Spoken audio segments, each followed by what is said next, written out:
परत अमित पण येत आहे.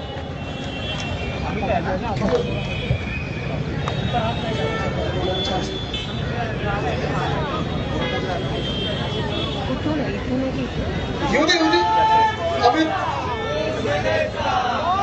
वरती वरती वरती. आम्ही थांबलोय सगळे.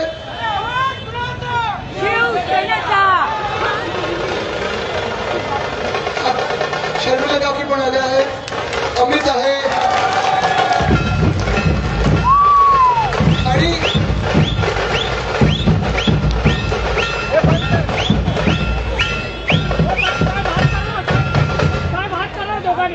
जसं मी सांगितलं, मी पुन्हा एकदा मी अमितकडे माईक देण्याच्या आधी एक शेवटचं तुम्हाला पुन्हा एकदा तेच वाक्य सांगतो जे मी रीलवर पाहिलं. माईक येणार ना? सगळे थांबलेत. अरे नाही अमित आणि मी दोन्हीकडे फिरत आहोत. हे वातावरण जे आहे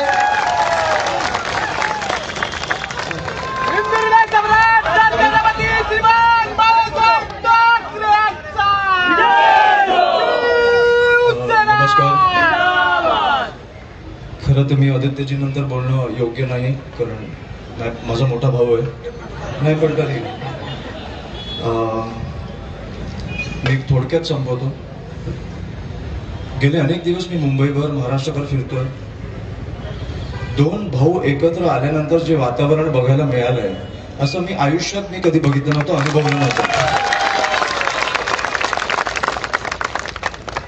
आणि त्याच प्रकारे ज्या विकृतपणे हे सत्ताधारी उतरले, ज्या प्रकारे निवडणुका चालू आहेत, असं ही वातावरण मी आयुष्यात कधी बघितलं नव्हतं.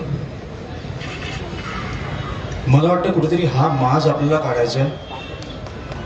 उमेदवार काय विकत घेतले जात आहेत, फोडले जात आहेत. तुम्ही 40-40 लाख दुबार मतदार आणताय, बिनविरोध निवडून येत आहे. तुम्ही आमचा मतदानाचा हक्कच हिरावून घेताय. एवढे घाबरलात तुम्ही त्या दोन भावांना? मी तुम्हाला कळलं पाहिजे आमची ताकद काय आहे. आणि काय वाटेल ते करा. मुंबईत दोन भावांचा महापौर बसणार आणि तो किंवा ती हा मराठीच असणार.